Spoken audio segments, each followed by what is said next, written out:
Obrigado, boa tarde. Quero agradecer o convite, né? Para mim é motivo aí de muita alegria compartilhar a mesa com pessoas que eu admiro, que trabalham, com o trabalho de vocês já, dei uma pesquisada lá no Lattes de cada um, né? Eu sou bibliotecário da UFC desde 2014, mas sou um pouquinho rodado aí, passei antes pelo Jornal Povo, né? Trabalhei lá de 2010 a 2013, depois passei um tempinho na Universidade Federal de Campina Grande, na biblioteca da área da saúde, lá, medicina, né? Trabalhei lá uns 9 meses, voltei para a UFC, voltei para o Ceará, né, para trabalhar na UFC. Dentro da UFC passei pela biblioteca de física, 3 anos lá, biblioteca de humanas, né? De ciências humanas é a maior e melhor biblioteca da UFC, onde eu estive lá uns 7, 8 anos, né? Trabalhei no atendimento e depois fui gestor lá da BCH, né? Mais recentemente, fiquei 2 anos na editora UFC, participei do processo de recriação da editora no organograma da universidade e atualmente estou na Secretaria de Comunicação e Marketing, organizando o acervo de imagens e trabalhando com dados estratégicos de mídia lá. O título que eu trouxe aqui, eu fui maturando muito ali com a Ariadna, né, que foi quem fez aí toda a mediação também. Eu tentei montar uma apresentação para não trazer tantos termos técnicos da biblioteconomia, certo? Então, vou fazer aqui um pequeno resgate histórico para poder entrar efetivamente na proposta de repositórios digitais hipermídia, né? Trazendo na perspectiva de agregar a memória institucional na neodocumentação, ou no paradigma neodocumentalista, né? Inicialmente, vamos destrinchar cada um desses termos que estão aí em tela, né? Repositórios digitais são bibliotecas digitais estruturadas em softwares, né, em sistemas, que nos permitem recuperar informações por meio dos metadados, tá? Então, nós temos diversos softwares, diversas estruturas que nos auxiliam nessa catalogação e indexação de conteúdo. O hipermídia, porque hoje estamos numa realidade que está tudo interligado, né? Já vista as plataformas, né? E aí nós temos que ter aí cautela no que é público e o que é proprietário. Vou tentar falar também um pouco nessas questões de direito autoral, tá? Memória institucional, porque eu vou trazer um exemplo da Universidade Federal do Ceará, e o neodocumentalismo, que é um paradigma que vem a partir da digitalização, certo? Então, quando eu falar aqui de documentação, nós temos a documentação, que é a massa documental, que necessita de um tratamento, né? Ou seja, a documentação de uma professora renomada da UES. Então, ela tem todo aquele corpo, aquela massa documental, que ela é a curadora, né? Trabalha como curadoria. E temos a documentação como área, que se desenhou ali mais ou menos na década de 30, entre a década de 30 e 60, chegando aos dias atuais já consolidada, né? Então, no próximo slide, basicamente a apresentação do que a gente vai ver aqui, tá? Conceitos de hipermídia.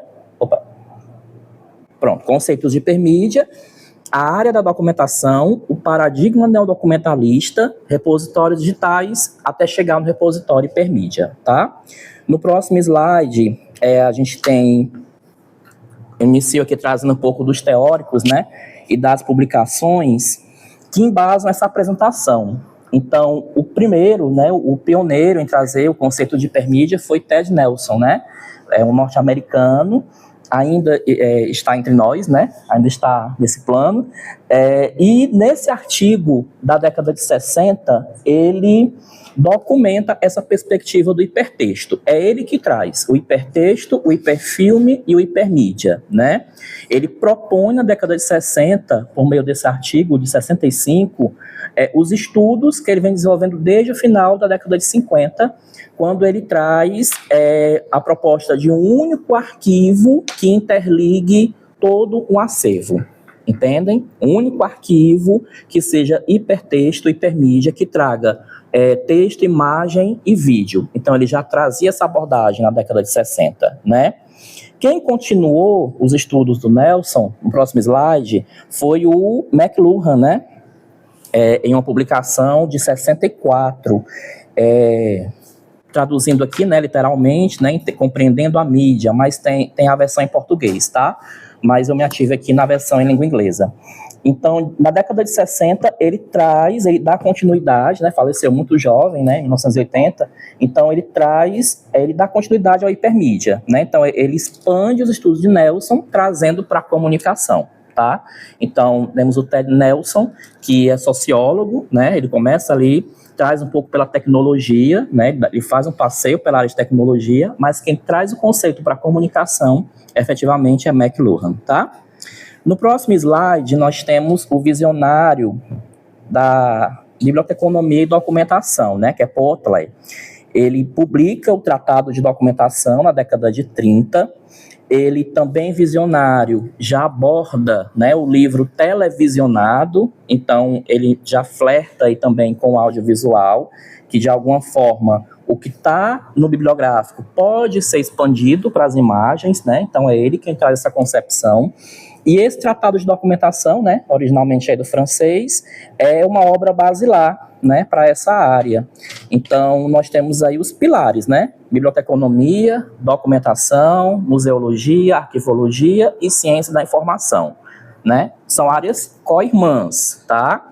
Às vezes dá conflito entre elas, né, principalmente quando se trata de profissionais. Então, mas cada um tem seu aporte teórico, né, por isso que a ciência da informação surge para trazer no âmbito da pesquisa o que as outras trazem como prática. Tá ali a Ariadna, bibliotecária, que pode confirmar com vocês também. Não sei se tem outro bibliotecário aqui na turma também. Então, esses profissionais, né, bibliotecários, arquivistas e museólogos, estão no mercado de trabalho, mas quando vem para a ciência da informação, eles vêm pesquisar, problematizar essas questões, né, do âmbito laboral, tá? No próximo slide tem... Aí esse daqui é meu... assim, o que eu prefiro, né, estudar, eu já estudo há muito tempo a obra de Ranganathan. Eu estou trabalhando atualmente na tradução dessa obra, né, da década de 60. Espero estar vivo para publicar em 2044, que é quando cai em domínio público, né, ali, domínio da lei lá de direito autoral, né, mas é uma obra basilar, onde ele traz todo o cenário de como a documentação se expandiu na Europa, né, ali na década de 30 e 40. E ele é o pai, né, da biblioteconomia, conhecido como pai da biblioteconomia, porque ele propõe as 5 leis, né, e aí já é um tema para um outro momento, mas é basicamente o funcionamento de uma biblioteca. Então, ele traz, já no âmbito da pesquisa, para a nossa área. E não o suficiente, ele adapta essas teorias para a documentação. E aí uma das obras basilares dele é essa que está em tela, né? Pode passar para o próximo. Bom, aí nós, não o suficiente, né? Mais problemas foram gerados, principalmente com a digitalização. E aí a gente começa a pensar essas questões ali no começo dos anos 2000, né? E um dos nomes da neodocumentação e a única mulher que está aqui, né, é a Blanca Rodrigues Bravo.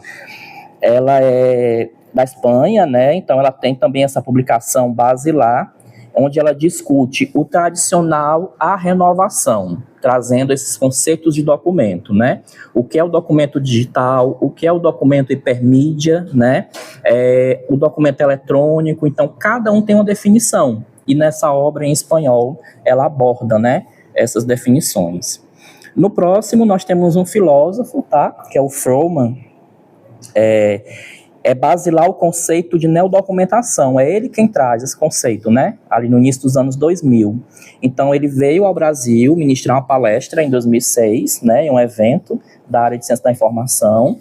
E em 2008, essa palestra é publicada. Esse e-book está disponível, tá? Está eletronicamente, gratuitamente também. Então, ele discute a neodocumentação. E ele vai defender justamente isso. O nato digital e o que é digitalizado está na perspectiva neodocumentalista, né? É o caminho que a gente tem trilhado atualmente. Isso vai ficar bem visível quando eu falar aqui dos repositórios, tá? E dessa necessidade de que nós temos de organizar uma massa documental digital, que é o próximo slide, tá? Pronto. Então, nós temos uma massa documental digital, que hoje é hipermídia e é neodocumentalista. Então, nós temos texto, áudio, vídeo e imagens que necessitam de organização, categorização e gerenciamento, né? Hoje, depois da palestra do professor, eu vou incluir os tridimensionais, né? Eu vou brigar um pouquinho com a museologia, mas a gente entende que uma biblioteca e um arquivo também pode gerenciar esse tipo de coleção. Aí é um debate bem amplo, né? Então, temos a massa documental tridimensional, como nós vimos aqui. Então, em que contexto aquela obra que o professor mostrou aqui foi desenhado, né? Antes de ser realizado o objeto, ele foi concebido, né? Então, teve um propósito, teve uma origem. Então, tudo isso vai em um sistema de busca também, porque está interligado à questão aí de direitos autorais, né? Então, nós vamos aqui, para essa massa documental ser gerenciada, a gente vai fazer aqui um passeio por algumas ferramentas, né? Alguns repositórios que foram lançados aí a partir da década de 90 e que até hoje se expandem nesse cenário digital, certo? Nós temos... no próximo, isso, pronto. Nós temos uma diferenciação conceitual entre repositórios digitais, portais, indexadores e diretórios, certo? Não vou me ater muito nesses conceitos aqui hoje, porque eles estarão aqui diluídos em exemplos, tá? Mas o primeiro repositório que a nossa área referenda, né, como aquele que foi realmente para inovar, é o Archive, né, archive.org. Ele foi pensado no início dos anos 90 por físicos, né? Então, a área de física veio de vanguarda e aí se expandiu para matemática, ciência da computação, né? Então, era um repositório do que a gente chama de pré-print. Eram as anotações dos estudiosos que eles necessitavam organizar e propuseram o Archive. Então, até hoje existe o archive.org, certo? Isso vai ao encontro justamente do que o Ted Nelson propôs lá na década de 60. Naquele artigo dele, ele desenha justamente o modelo que se transformou o Archive. Então, meio que está tudo relacionado, né? Só que, aqui no Brasil, aí agora o nosso contexto nacional, nós tivemos ali no final da década de 90, o que nós tivemos no final da década de 90? Uma crise muito grande, né? Cortes muito grandes orçamentários ali no final da década de 90. Esses cortes impactaram as universidades, em especial as bibliotecas, no que se refere à aquisição de periódicos, né? Então, isso foi publicizado na mídia, assim, né, amplamente, esse corte que veio da CAPES, e isso impactou muito as pesquisas, né? Então, o que aconteceu? Os bibliotecários de todo o Brasil, liderados por uma bibliotecária aqui do Ceará, que eu estou biografando, que é a Norma Helena Pinheiro de Almeida. Ela foi diretora do Sistema de Bibliotecas da UFC e ela liderou aquele movimento para culminar, né, que culminou no lançamento do portal de periódicos da CAPES, certo? Então, tivemos ali essa crise dos periódicos, né, onde muitos títulos foram cortados, nacionais e estrangeiros, e tudo isso houve a necessidade desses bibliotecários na disputa de poder, né, porque começou aqui no Ceará, expandiu para o Nordeste e foi para todo o Brasil, então foi um amplo movimento para conter o avanço dos cortes. Só que os cortes eram inevitáveis, né? Isso na fala dela, era inevitável. Então, o caminho era seguir o que estava sendo feito lá fora. Por isso que houve aí o lançamento do portal de periódico da CAPES em novembro do ano 2000, tá? Existe, né, um amplo movimento, né, dos bibliotecários, especialmente biblioteca universitária, para expandir, né, esse uso do portal, para que a gente não perca, assim, né, essa, de certa forma, política pública, né, que se tornou. Pronto. Em paralelo, naquele movimento, e aí a gente entra, né, no início dos anos 2000, no movimento do acesso aberto, né, onde as assinaturas eram exorbitantes, né, as assinaturas de periódicos, e aí o portal é um exemplo que democratizou, né, esse acesso, mas nós tínhamos os outros tipos de documentos, né, em especial tese, dissertação e TCC, apresentação de eventos, né. Então, com essa necessidade, surge a BDTD, lançada em 2005, tá? Hoje a BDTD, ela é um diretório, porque ela congrega todos os repositórios institucionais do Brasil, certo? Então você não precisa na sua pesquisa ir no repositório de cada instituição, você pode ir diretamente na BDTD e recuperar todo o conteúdo, tá? Tudo que você precisar de documento. Mas a partir de quando eles estão lá? A partir de 2000, eles estão digitais a partir de 2006, né? Então, o que está para trás ainda é em biblioteca, que você tem que pesquisar, né? Salvo que já está digitalizado, certo? Em algumas áreas já está bem avançado essa questão da digitalização, né? Então, a partir de 2006, efetivamente, é que é o nato digital. E o OASBR, o que não estiver na BDTD, que não for tese de dissertação, está no OASBR, que foi lançado em 2006 e que hoje está com uma ampla política também de divulgação, tá? São recursos, né, mantidos pelo IBICT, que tem uma política de acesso aberto muito grande e já consolidada, tá? Pode avançar no próximo, pronto. Então, dentro dessa massa documental que é gerenciada, e aí nós temos a estrutura da BDTD e do OASBR, dentro do DSpace, que é o software, certo? O DSpace ele foi lançado em 2002, né? É consolidado hoje, já está em uma versão bem avançada, tá? E muitos repositórios no Brasil estão na estrutura do DSpace, né? Que a gente usa o termo interoperabilidade, né? Que faz essa comunicação entre a BDTD e todos esses repositórios gerenciados pelas universidades, tá? Então, graças ao DSpace, a gente tem esses dados organizados e categorizados, né? Só que em 2014, numa perspectiva do que o DSpace não abarcaria, porque o DSpace ele nasce para gerenciar as publicações acadêmicas, né? Só que existe uma massa documental não acadêmica. Então, por isso, se precisava de uma solução e pesquisadores da Universidade Federal de Goiás, com várias instituições envolvidas, né, o UNB, trouxeram o Tainacan, propuseram o Tainacan, tá? O DSpace é um software livre, o Tainacan também, certo? Mas a estrutura do Tainacan, ela está hospedada em um plugin do WordPress. Então, existe um custo maior. Vai ter custo de toda forma, certo? Porque para manter o DSpace, você precisa de uma equipe de TI na instituição. Então, já é dispendioso nesse sentido, né? Toda a estrutura de tecnologia. Para manter o Tainacan, tem que se investir no WordPress, tá? Então, são dois caminhos aqui de softwares para se gerenciar essa massa documental, certo? No próximo. Pronto, aí uma breve definição, né, do que é o DSpace, né, um software de código aberto para repositórios digitais, lançado oficialmente em 2002, a partir de uma parceria entre o Instituto de Tecnologia de Massachusetts e os laboratórios da HP, tá? Essa informação está ali disponível no site.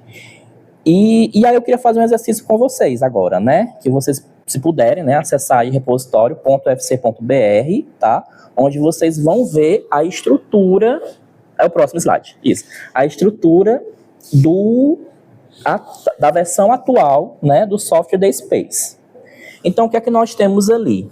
A categorização do software é em comunidades, subcomunidades e coleções, certo? Só que em destaque, na página inicial, ele traz alguns metadados, né? Que a gente pode filtrar de acordo com a intenção de busca, tá? Então, nós temos aí a autoria, né?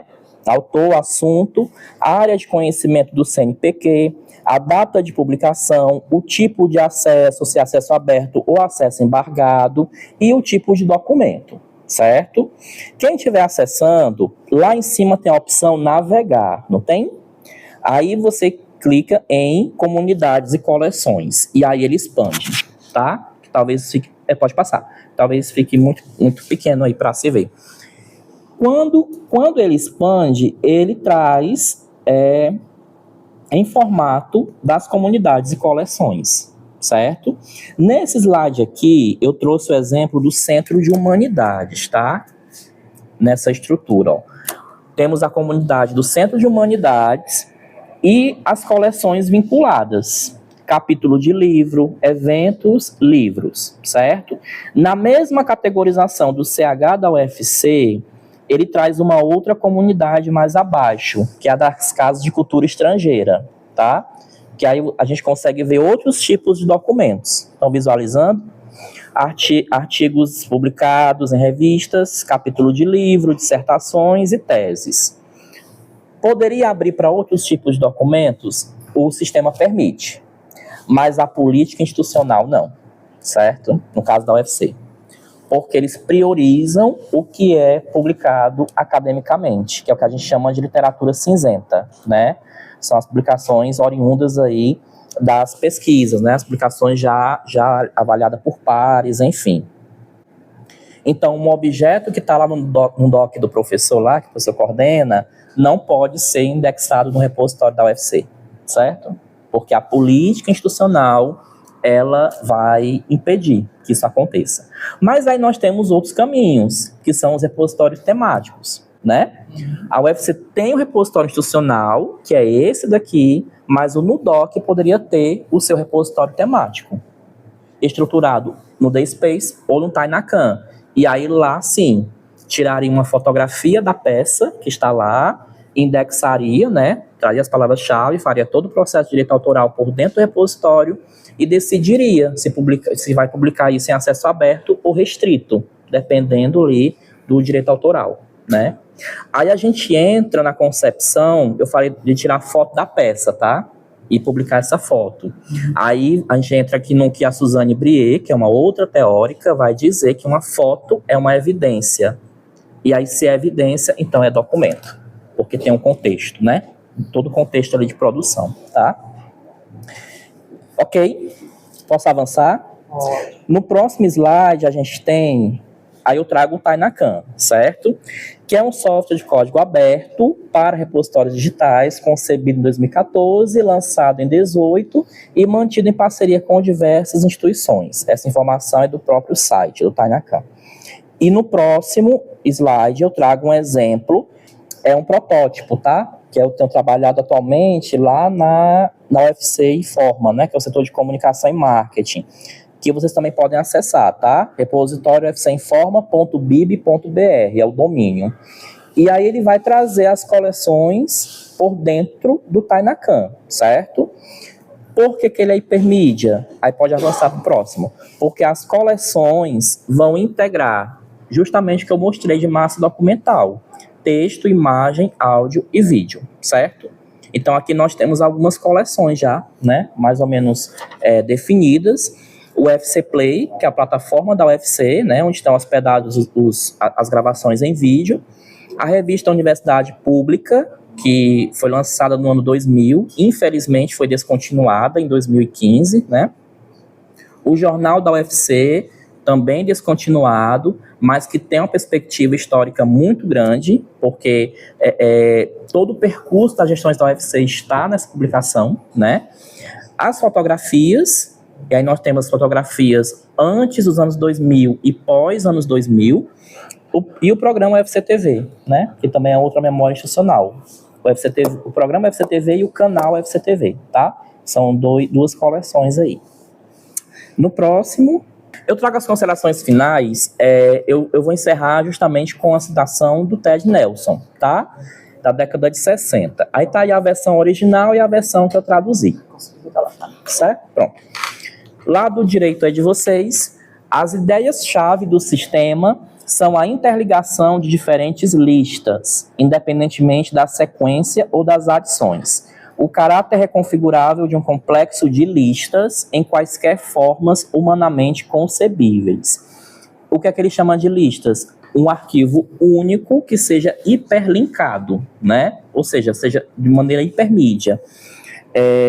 E a capacidade de fazer cópias de uma lista inteira ou de um complexo de listas em proliferação, à vontade, para registrar uma sua sequência, conteúdo ou arranjo em um determinado momento.